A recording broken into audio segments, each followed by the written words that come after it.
It's another absolute scorcher at lower elevation.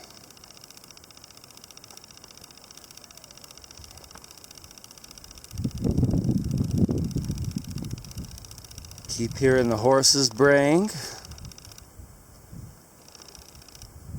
That's the obstacle that took so much energy and effort yesterday.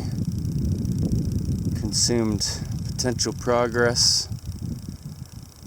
I'm feeling a little battered today, which is only slightly better than I was feeling last night.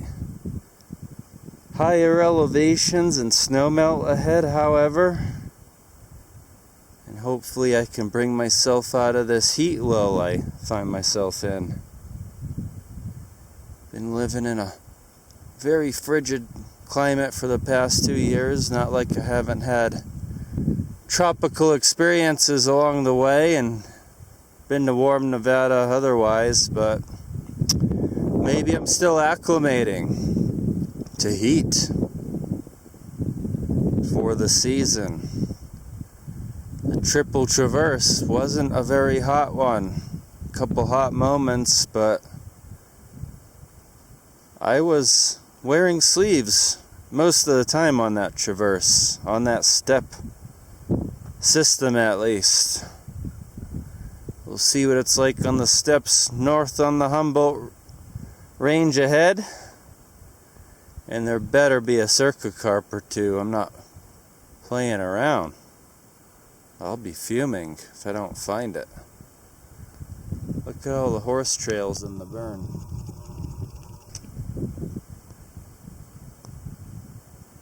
Here begins an intense climb up. My true search for the cercos. I never thought I would necessarily find them in the south part of the range, although that would have been nice. They're not there as far as I can tell via the main ridge system. You can see much of the forest that used to exist here has been burnt away, replaced with cheatgrass monocultures oftentimes. It's the story of this region these days. It's a skeleton forest ahead. It's remnant junipers. I saw isolated cercos at Clan Alpine, 2 ranges over to the east, despite burns there, and cercos, in fact, on all 3 of the ranges I just traversed. So, time to move on, though slowly, with a stash near the mine area there, just picked up, and wearing me down. Here's a peculiarity of the west central ranges. Desert peaches on ridges. Somewhat more moist sites of the ridges, although you can't tell it from this site, and that's a sorrier looking one. They come back after fire on ridges, even though I first saw them and associate them with gullies. Washes, slightly more mesic sites than this. Noise has been left behind, but the ruin remains in sight. That Rochester site, it's a bite out of the ridgeline. And during the night, I could hear the enormous towers of ore grinders chewing their way through the blocks they're fed. Way ahead is far more pristine. Not extremely promising for cercos occurrences, however. It's pretty steppy. I scarcely see a juniper out there. My water source remains after the first week of June has passed. 2 ranges to the east I may have to traverse as well. don't want to, but I hope the snow would stay up there as well. Because if I don't find the cercocarps here, I guess I'm going to have to find them elsewhere in this county. I had plans of going northwards and westwards still. We'll see what happens. It's strange to feel this way, but I'm excited to see what every little shrub potentially looks like up close. I'll collect it multiple times if I have to, if I can. There's a shrub against the rock up there, for example. I wonder what it is. Sure is a nice traverse. Undulating, wide open ridges. Pretty much lacking tree cover, however. Maybe I'll find my cercos on the north end when I'm descending. For now, I'm ascending up to Star Peak ahead there. Another high point near 10,000 foot range. I've been up there before actually, but from the valley below a couple of years ago. Now I'm traversing the whole range and hitting it again on the way over, searching for cercos. It's a beautiful range. It reminds one of the Santa Rosa, another great unforested expanse. There are a few cercocarp slopes even there, up near Idaho, however. Just about as far west as here, longitudinally speaking. There's another cheatgrass fire, beginning the cycle anew. It's out of control now. It's spreading rapidly. Doubled in size, tripled in size maybe, the past 30 minutes. Kind of stunned by the complete absence of cercocarp so far. We've seen and heard a number of marmots up here. Marmots are reactivated for the season by the time early June swings around. Could imagine things getting tough up here by September for forage. Between competition with the crickets and horses, and at some point the cows make their way up here too. Heck, I've seen tons of sheep being unloaded in this range before, hundreds of them, from the valley below. A couple stunted junipers below there on the rocks. We're in suitable ecological niche space as far as I can tell. Maybe some recent history of fire plus grazing has wiped them out if they were here. Why aren't they here? Will they be here? Climbed to a high yet unnamed summit along the way to Star Peak here. Can't see too much forest, although it's starting to become shady and cloudy in certain aspects. Just fascinated at this point that I haven't run into a single one yet.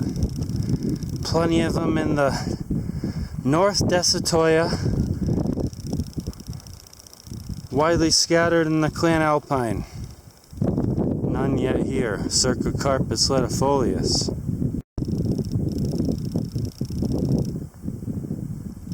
Scrubby junipers. It's been days of late starts for me. All this hardcore walking has me naturally fairly tired. So I need sleep. I've also been avoiding lots of heat by bunkering down in shade in the mornings. There's no shade out here today, except when you consider I woke up to showers this morning. Summer showers, post-dawn in Nevada. quite odd. They're gone for now. Probably coming back, it may look like, however. I've got high ridges ahead, so it could be a harrowing day in some senses. We'll just have to progress onwards looking for cercos. Got a farming and dirt road down there towards the end of the Humboldt. It's reservoir portion. Peters out towards Lovelock. Ultimately ends, of course, at the Humboldt Sink beyond. But before it ends, farmers are making usage of it. I-80 also traverses the Humboldt corridor. I can spot the cercocarp growth form from afar. I'm not seeing it in that juniper savanna. Don't see them on that shoulder either. Appears to be strictly juniper. Astounding. I know they occur west and north of here. Never minding, of course, south and east. I won't show you. Let's pretend it's sunny for now. But the clouds are reforming. And I believe I'm in for a bit of a battering a bit later on. Exposed steppe all the way ahead over the high point till the descent to the north tip of the range begins in earnest, which is where the most promising cercocarp habitat may lie. That's some miles ahead yet. I'm not going to make it there before clouds do form. It's already a little chilly. It could be rough. This could be the one time, minus an afternoon in the Takima. Although I had shelter then, when I might really regret not having a rain jacket in the high country of Nevada. The points above 9,000 are ahead there, a few miles plus. After them, the final descent begins. Those are some of the clouds beginning to form pretty quickly. Forest reaches up to meet me again, a mile or two. Some smaller shrubs behind that juniper there. I'll be above 9,000 soon. Other rosaceous shrubs keep giving me false excitement. Amelanchier, holodiscus, common spindly shrub-like things up here.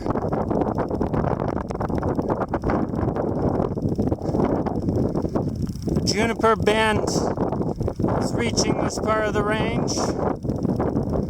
I'm walking through little outgrowths or extensions of it. It's my last chance to see any forest trees until after Star Peak and its neighbors ahead here. Close to 10,000 feet in elevation. Ascending Star Peak. Along the way here, there's an interesting hillside of wind-sculptured gnarled shrubbery. A shoulder of shrubbery. Been a nice traverse, as you can see. Beautiful ridge lines, especially since the mine, but also before it. Way back there at Buffalo Mountain. You can see the mine in the distance as well. Very brown compared to the rest of the landscape this time of year. Here's Star Peak. And I can't wait to see forests may lie or may not on the ridges ahead. I can only see steppe for now. The snow persists, I'll have to grab some before I begin the descent in earnest. And a track has been built to help assist me along the ridge to some extent, given that there's some weather station-y type antenna type towers up here. Yes, I'm bypassing Star Peak. I wouldn't ordinarily bypass the high point of a ridge or a range I'm traversing, but I've been up there before at this time of year, and it's not going to help me in my pursuits and moving onwards and finding things to go revisit this particular summit. Still on the high ridge towards close of day. It's another mile plus to start the descent in earnest. Might put some time after dark in to find shelter in the forest. The passes in west side here are very windy. As you can see on the east side, there's a paucity of flat areas.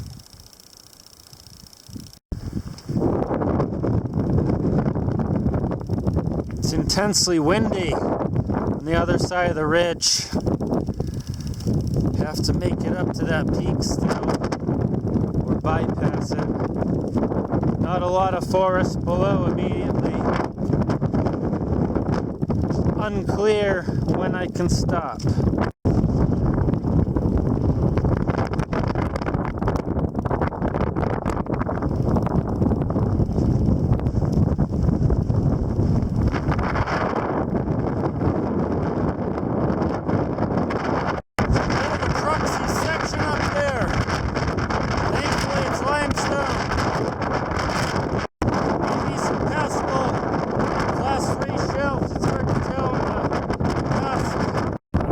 Way up right here.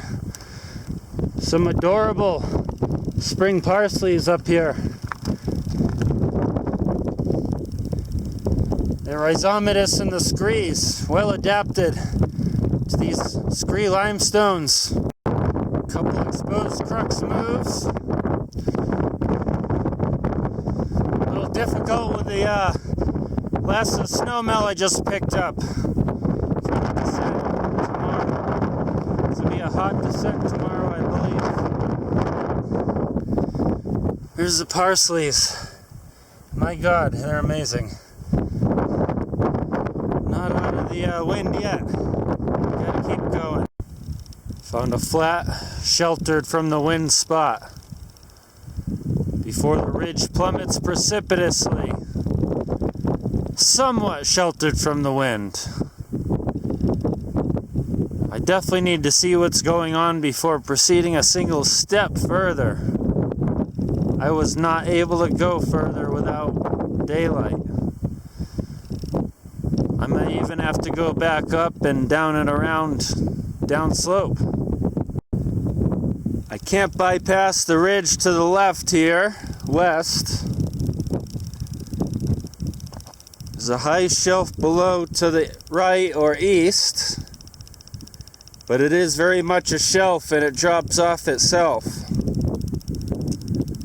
There's no passes point in the ridge except re-summit Thunder Mountain. Not a big deal. Come down this shoulder and come under all the limestone shelves. Climb up into scrub forest and bypass some of it along the way. Last day to see cercocarps and Pershing for now. Some scattered forest on the ridges ahead. Not in much density, however. Either way, descending all the way to the valley bottom today and starting back to Unionville where I'm parked. Want to head to the northwest regardless of the presence of cercocarps and Pershing or not. I may or may not find them this year. Clearly, they haven't been found for a reason. They are not near roads, tracks, etc. Haven't been collected, I should say. Despite the flatness of this site last night and its lack of wind, it was not easy to sleep on limestone stones. I'm tired and beat this morning. Pretty much just junipers and amylankers up here for now. Thunder Mountain presents quite a limestone block. Had to go around that way. Could have gone around that way. That would have been longer, perhaps. Nothing but gradual downhill ahead to the valley floor.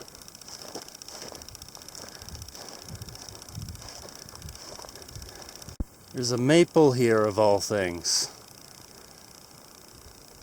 Scarce a cercocarp. Maybe I should collect the maple. It could be a record itself. About to descend 1,000 feet into prime cercocarp elevation, above 7,000 feet, but not that far above. From there, it's a fairly quick drop off into the lower deserts, which look and feel hot today.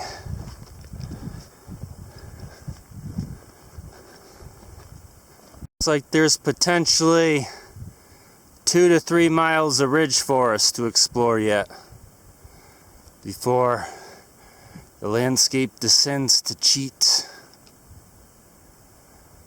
and I wrap my way back around to the trucko bucko. Here begins my light forest of the north. No high hopes, but I've found a lot on this trip nonetheless, and they might be mature by now, but there's an interesting thistle and a milkweed in the lower deserts. Be cool to run across in my 10 to 15 mile walk back to the vehicle. The herbaceous component is fired up whenever there's not too many crickets nearby. They're not that plentiful here in the Humboldt Range, at least not yet. Well, I just ran into some a minute ago, so they are here. As you can see, got a thicket of juniper here. Perfect place where cercos might be intermixed with them. Going slow and steady.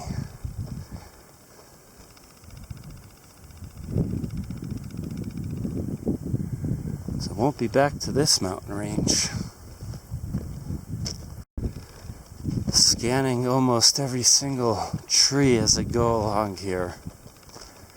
They could be mixed within any given copse or grove. They may not be healthy, they may be stunted. They may not be here at all. Another monoculture of juniper. It's difficult to fathom. It's looking like I'll probably be back in Pershing. Gotta go study some maps now in about 10 days. The next place to look is 2 ranges over. One range over looks quite low and burnt to shreds. Cheat grassed all over. Certainly there wouldn't be any more cercocarps in that lower range than there would be here. And as far as I can tell here, they do not exist. True to museum records. so far. If they did exist here, I would have run into them by now.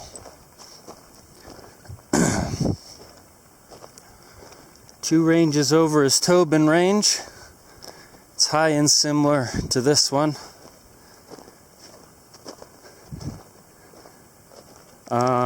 I also want to go northwest first, however. So I'm going to spend a week in a different region northwest of here after taking some rest.